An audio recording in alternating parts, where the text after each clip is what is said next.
Let's go to the guaranteed rate bowl. I believe this is the last game that we're talking about today. hmm Yep. Sadly. Yep. Just confirmed it. Kansas favored by 12.5 versus UNLV. Wow, that's a lot of points right there. That is a lot of points. UNLV's Jordan Mayava, Mountain West Freshman of the Year, stud. People thought he was going to the transfer portal. He said no. He said no. Big time get for him.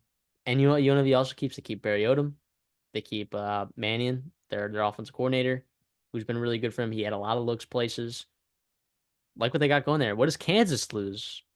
Well, I don't know if Jalen Daniels. I could Jalen Daniels play in this game. I have zero clue. He has not played since week like 2 or whatever. But if he does play in this game, that does change a lot of things. I'm not sure on that, but their offense coordinator AK, he's taking the job at Penn State. That's a huge loss. He's been very, very good. He's been one of the best offensive coordinators for the last like 2 years now. But other than that, I don't think Kansas is losing a ton of stuff. Maybe some injuries on the offensive line, maybe.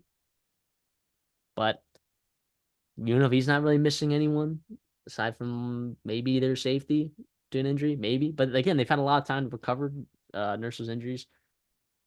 So you're kind of getting to these teams that well really kind of feels like full strength almost.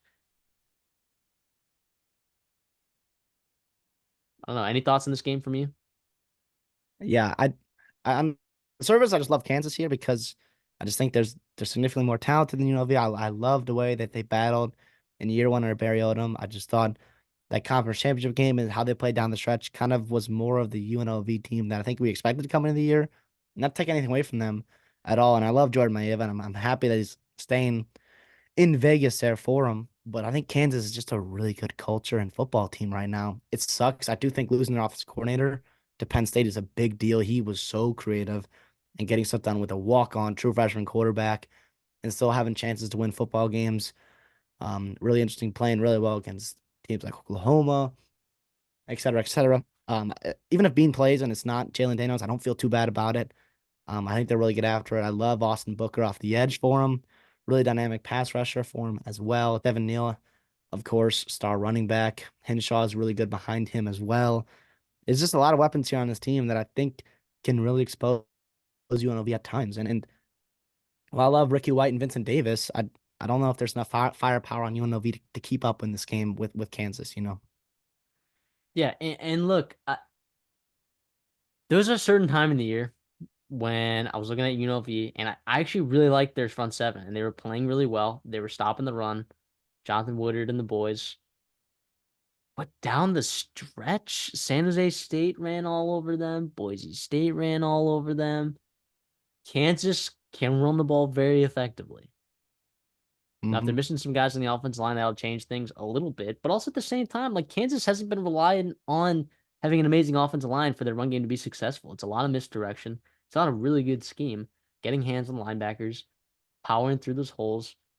If you have Jason Bean in the backfield, right, you get a lot of read options there. You get a nice set of legs, an absolute track star in Jason Bean. So I like Kansas, and I like them minus 12.5, honestly. So that feels criminal. UNLV, you're looking at the Mountain West runner-up, catching 12.5. You would think that in the guaranteed rate bowl, I would be all over UNLV, but I will take Kansas, and I'll lay the points with them. I'm in the middle here with Kansas. At minus 12 and a half, or at Kansas to win and UNLV plus 12 and a half. You mentioned the O line. That does scare me a little bit for them to be able to really separate in this game and not have UNLV come back and backdoor cover or keep it close all game. You mentioned those offensive linemen. That's tough too. A lot of times I like to look at like, okay, who's coming back for him? Their left tackle is going to be a true freshman, Calvin Clemens. Now I know they're pretty high on him, right, as a staff, but sometimes these guys aren't ready to play. Well, he has put on some weight, which he needed to do for sure, which has been important for him. But that still worries me for a team that can really get after the pass rusher for UNLV.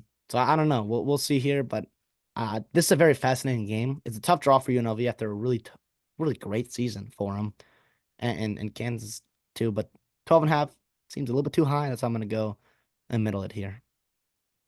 Yeah, I mean, it is in Arizona, so it's a little hop, skip, and a jump away for UNLV, but it's not. in terms of travel, that's not too far for Kansas either. It's only probably a No, few hour flight. I mean, two, maybe 3 hours of a flight. I mean, I fly from Chicago to Houston. It's only 3 hours. It's not a big deal. Fall asleep on the plane. You're in the same time zone. No biggie. No biggie. But exactly. I'm a look. I'm a huge fan of Jordan Malva. I thought like when there were rumors that he was going in the transfer portal, I was like, holy cow, someone is going to get an absolute stud. I was like, Oregon's probably going to be on the phone with them. USC will probably be on the phone with them. But he's staying there. He wants to win there. So credit to him. Credit to him. And this is one of those games too where like how do the dynamics shake out, right? Does is this UNLV team really, really motivated in this bowl game to show up and show out and show that they can beat a Power Five team and be at that level of competition? Or is this one of those dynamics where you see Jason Bean in his last ever game?